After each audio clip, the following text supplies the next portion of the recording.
With National Native News, I'm Art Hughes, in for Antonio Gonzalez. National Congress of American Indians President Jefferson Keel issued a public statement to members Thursday detailing what he says are steps the organization is taking to address allegations of misconduct.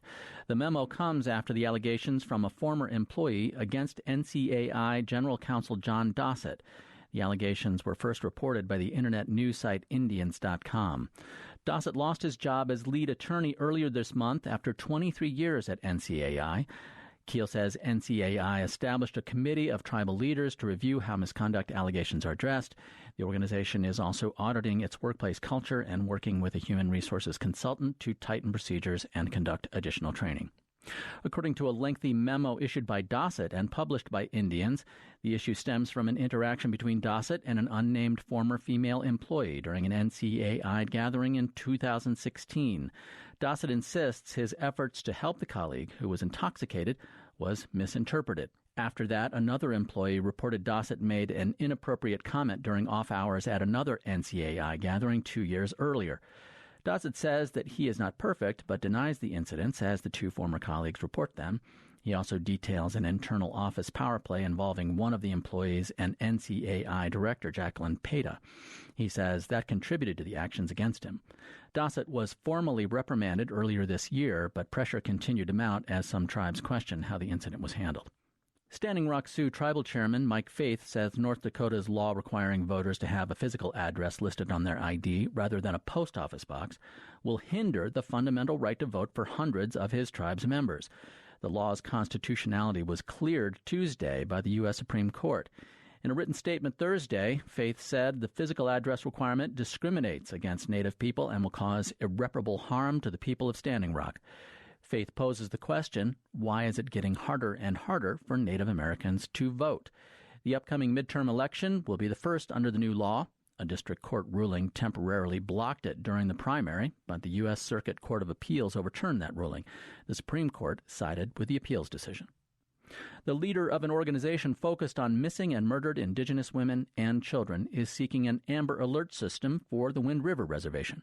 Wyoming Public Radio's Taylor Stagner has more. Amber Alerts are messages sent over the radio, internet, television, and text message to notify the public when there is a child abduction emergency.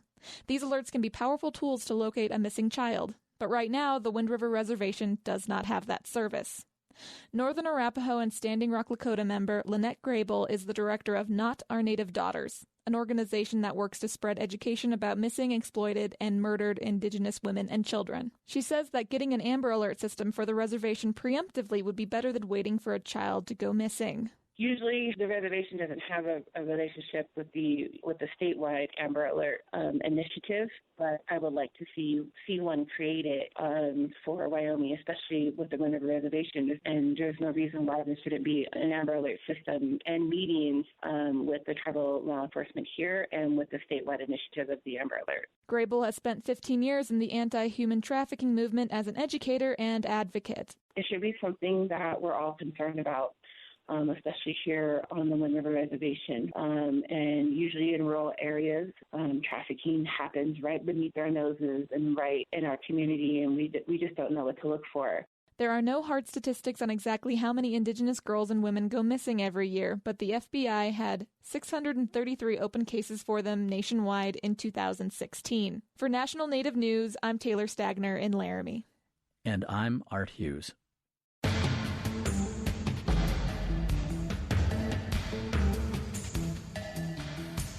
National Native News is produced at the Annenberg National Native Voice Studios by Quantic Broadcast Corporation. Funding is by Odawi Law Group, provider of Indian law solutions, and by the Corporation for Public Broadcasting, with support from the Public Radio Satellite System. Support by BNSF Railway, an American Indian Science and Engineering Society Top 50 employer. BNSF's ACES scholarships support Native American students in science, technology, engineering, and math. Info at bnsf.com. And by the law offices of Sonosky, Chambers, Saxe, Miller, and Monkman, a national tribal rights law firm with offices in Washington, D.C., New Mexico, California, and Alaska, and online at sonosky.com.